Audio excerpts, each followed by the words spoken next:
तापर देखिबा यूनिट वीरो मौर्य शासन संपर्क में आलोकपात कर। उपक्रमणिका मौर्य साम्राज्यर प्रतिष्ठाता थिले चंद्रगुप्त मौर्य। से एक विशाल और शक्तिशाली साम्राज्यर अधिकारी थिले।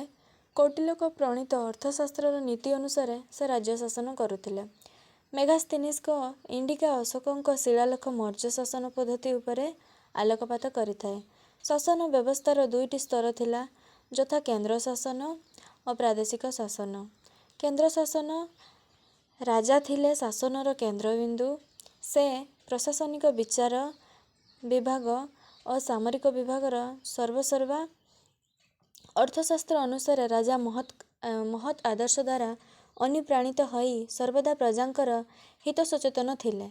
आईन प्रणयन करिबा, राज कर्मचारी को नियुक्त करिबा, देशर शांति स्थापन करिबा, बाह्य देश आक्रमणरू शत्रु ठारू देश रक्षा करिबा तांकर परम कर्तव्य थिला। एथिपाई से मंत्री परिषद और अमात्यंक परामर्श नेउथिले। चंद्रगुप्त मौर्यंकर मंत्री परिषद 8 जन मंत्री को नहीं गठित। एहाकु अष्टादश तीर्थ कहा जाउथिला। मंत्री मानकर साधुता और कार्यदक्षता थिला गुरुत्वपूर्ण। एमानक व्यतीत राजकर्मचारी थिले दुर्गपाल, अंतपाल, समाहर्त, सन्निधाव्य, प्रशस्त इत्यादि। कौटिल्यंक वर्णना अनुଯାयी राजस्व खଣି, माप और अजन, वन, धातु, बयन आदि 22टी प्रशासनिक विभाग रे विभिन्न अध्यक्षर रहिथिले। तापर देखिबा कोन प्रादेशिक शासन। चंद्रगुप्त मौर्य तांको साम्राज्य को 4 भाग रे विभक्त करथिले। प्रदेश गुड़िक होछि उत्तरापथ, अवंतीपथ, दक्षिणापथ और प्राच्य। सेमानकर राजधानी यथाक्रमे तक्षशिला, उज्जयिनी, सुवर्णगिरी और पाटलिपुत्र थिला। सेमाने राजकीय व्यक्ति थिले। तांको सहाय्य करिबा पई कर्मचारी थिले। प्रदेश को केतेगुड़िए विषय रे विभक्त करा जायतिला और एहार मुख्य थिले विषयपति। तापर देखिबा ग्राम शासन। शासन व्यवस्थार निम्न स्तर रे थिला ग्राम शासन। एहार मुख्य थिले किए ग्रामिक वेतन प्राप्त कर्मचारी। ग्रामर छोट बड़ समस्या समाधान थिला तांकर दायित्व। तापर देखिबा नगर शासन। मौर्य शासन रे नगर शासन थिला प्रमुख। नगरर मुख्य को नगराध्यक्ष कहा जाउतिला। तांको अधीन रे स्थानिक रहुथिले। पाटलिपुत्र मध्य नगर शासन करुथिबारो विवरणी मध्य रहिछि। एठारे 30 जन को नहीं परिषद गठित। एही परिषद को 6 भाग रे विभक्त करा जाउतिला। प्रति भाग रे 5 जन लेखा सदस्य रहिथिले। प्रथम भाग रहिथिला शिल्प और कारीगर कार्य र दायित्व। द्वितीय रहिथिला वैदेशिक मानकु साहाय्य प्रदान। तृतीय रहिछि जन्म मृत्यु पंजीकरण। चतुर्थ रे व्यवसाय वाणिज्य। पंचम रे रहिछि उत्पन्न द्रव्यर तत्त्वावधान। षष्ठ रे रहिछि विक्रय होतिबा द्रव्य उपरु कर आदाय कार्य करुथिले। तापर देखिबा विचार शासन।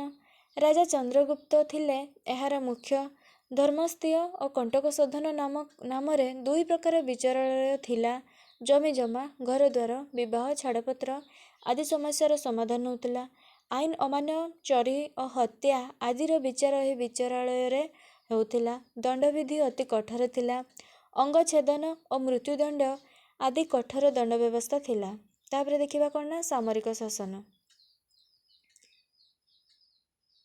चंद्रगुप्त मौर्यंकर एक सुसंगठित सैन्यबाहिनी थिला।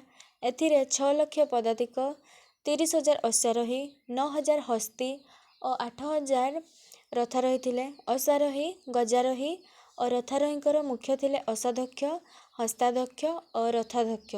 आहत सैन्यमानक सेवा पई उपचार विभाग मध्य रहिथिला। खंडा, बर्छा, धनुषर आदि अस्त्रशस्त्र द्वारा एक समय रे अनेक शत्रुंक हत्या संभवपर थिला।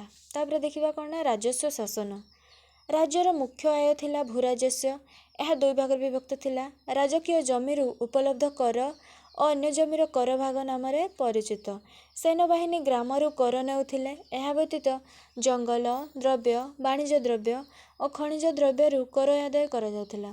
आदाय होथिबा करगुड़िक जलसेचन, रास्ताघाट निर्माण तथा अन्यान्य कार्य विनियोग करुथिले। तापर देखिबा कोन गुप्तचर व्यवस्था केमती थिला। मौर्य शासनर शक्तिशाली अंश थिला गुप्तचर व्यवस्था। गुप्तचर माने साम्राज्य रे बुली बुली गुप्त तथ्य संग्रह करुथिले। ଅର୍ଥଶାସ୍ତ୍ର ଅନୁସାରେ ଦୁଇ ପ୍ରକାର ଗୁପ୍ତଚର ଥିଲେ। ସେମାନେ ହେଲେ ସଂସ୍ଥ ଓ ସଞ୍ଚାରକ। ସଂସ୍ଥମାନେ ଗୋଟିଏ ସ୍ଥାନରେ ରହୁଥିଲେ ଓ ସଞ୍ଚାରକମାନେ ବିଭିନ୍ନ ସ୍ଥାନ ଭ୍ରମଣ କରୁଥିଲେ। ତାପରେ ଦେଖିବା ଉପସଂହାର। ଚନ୍ଦ୍ରଗୁପ୍ତ ମୌର୍ଯ୍ୟ ଜଣେ ଭଲ ଶାସକ ଥିଲେ। ପ୍ରଜାମାନଙ୍କ ସୁବିଧା ଅସୁବିଧା ଉପରେ ଧ୍ୟାନ ଦେଉଥିଲେ। ଚନ୍ଦ୍ରଗୁପ୍ତଙ୍କ ପୁତ୍ର ଥିଲେ ଅଶୋକ। ମୌର୍ଯ୍ୟ ଶାସକମାନେ ଏକ ସୁଦୃଢ଼ ଶାସନ ବ୍ୟବସ୍ଥା ପ୍ରଚଳନ କରିଥିଲେ। ଚନ୍ଦ୍ରଗୁପ୍ତ ମୌର୍ଯ୍ୟଙ୍କ ଶାସନ ବିଶ୍ୱ ପ୍ରସିଦ୍ଧ ଥିଲା।